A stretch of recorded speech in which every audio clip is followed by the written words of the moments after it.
الحمدللہ آج ہمارے قرآنی عربی کورس کا اختتام۔ اللہ نے ہمیں بڑی ہدایت کی کتاب سے نوازا ہے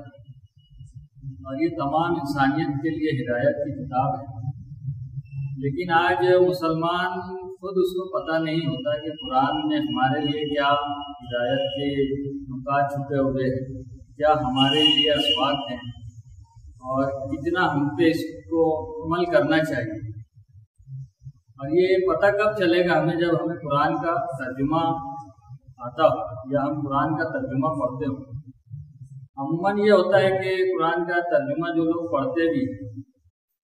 وہ صرف اس کا ترجمہ پڑھ لینے سے وہ چیز سمجھ میں نہیں آ پاتی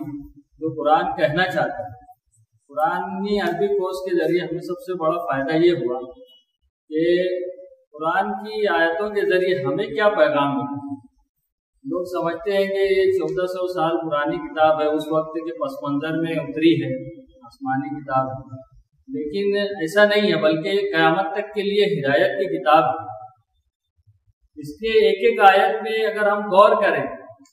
تو وہ ہم سے قرآن جیسے اللہ ہم سے بات کر رہے ہیں، یہ اللہ کا کلام ہے اور اسی میں ہم کو پھر ہمارے مسائل کا حل بھی نظر آتا ہے اور بہت ساری چیزیں ہمیں اس سے پتہ چلتی ہے کہ ہمیں یعنی جس وقت جو مسئلہ ہے یا جس وقت ہمیں جو کام ہے ہمیں اس کے ذریعے رہنمائی ملتی ہے جب ہم اس کے ترجمے کو سمجھیں۔ صرف آیت پڑھ لینے سے وہ چیز ہمیں سمجھ میں نہیں آتی، اس کا اجر ثواب تو ہمیں مل جاتا ہے،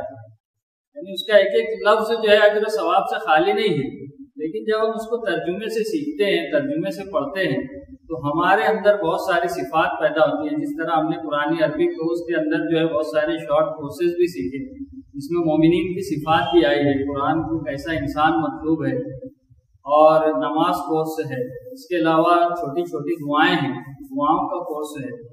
جس کے ذریعے سے انسان کو ہر میدان میں جو ہے کامیابی ملتی ہے، رہنمائی ملتی ہے۔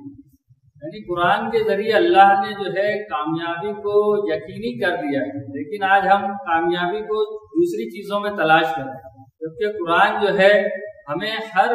فیلڈ میں، ہر شعبے میں رہنمائی کرتا ہے۔ صرف ایسا نہیں ہے کہ یہ دین میں ہی رہنمائی کرتا ہے، بلکہ قرآن جو ہے اخلاقیات کے اعتبار سے، معیشت کے اعتبار سے اور جو ہے معاملات کے اعتبار سے، غرض یہ ہے کہ سارے معاملات میں قرآن ہماری رہنمائی کرتا ہے۔ شرط یہ ہے کہ ہم اس کو سیکھیں، اس کو پڑھیں اور ترجمے سے پڑھنے کی کوشش کریں۔ الحمدللہ حضرت مولانا شیخ علقمہ صاحب نے بھی ہمیں بڑی محنت سے پڑھایا،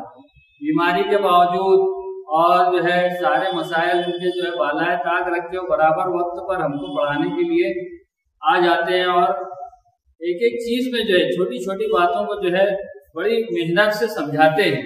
اور اس کے ذریعے سے میں نے دیکھا کہ ہمارے جو ساتھی تھے اس میں بچے بھی ہیں، بڑے بھی ہیں، بزرگ بھی ہیں،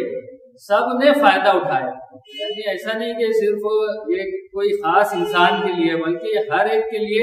رہنمائی کرتا ہے اور ہر عمر میں لوگ اسے سیکھ سکتے ہیں۔ ہم کو اس سے یہ سمجھ میں آئے اور ہمارے اندر کچھ جذبہ ہوا، اور اس کے ذریعے سے ہم کو چھوٹی چھوٹی صورتیں بھی جو ہے یاد ہونے لگی۔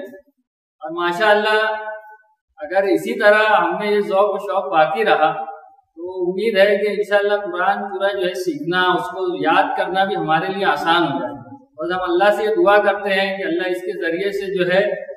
فیض کو عام فرمائے، اور یہ قرآنی عربی کورس جو ہے جگہ جگہ ہماری یہ دعا ہے کہ شروع ہو، تاکہ صرف ہم ہی نہیں بلکہ سبھی لوگ اس سے فائدہ اٹھا سکیں۔ جزاک اللہ۔ آ جاؤ۔ وہ انہوں نے دیکھا آپ کو نہیں بنایا، وہ سب نہیں بناتے آپ کو الا مگر ہوا مذاق کیا ہادا یہ الذی جو وہ جس کو بعث اللہ نے بھیجا رسول بنا کے۔ یعنی مذاق اڑاتے کہتے یہ تخذ نہیں بناتے تھے کہ آپ کا الا مگر ہوا مذاق، تو مذاق بناتے ہوئے لوگ کہتے تھے احاد الذی بعث اللہ رسول، کہ یہ وہ جس کو اللہ نے رسول بنا کے بھیجا۔ ہم کہتے ہیں یہ دیکھو آ گیا بڑا سب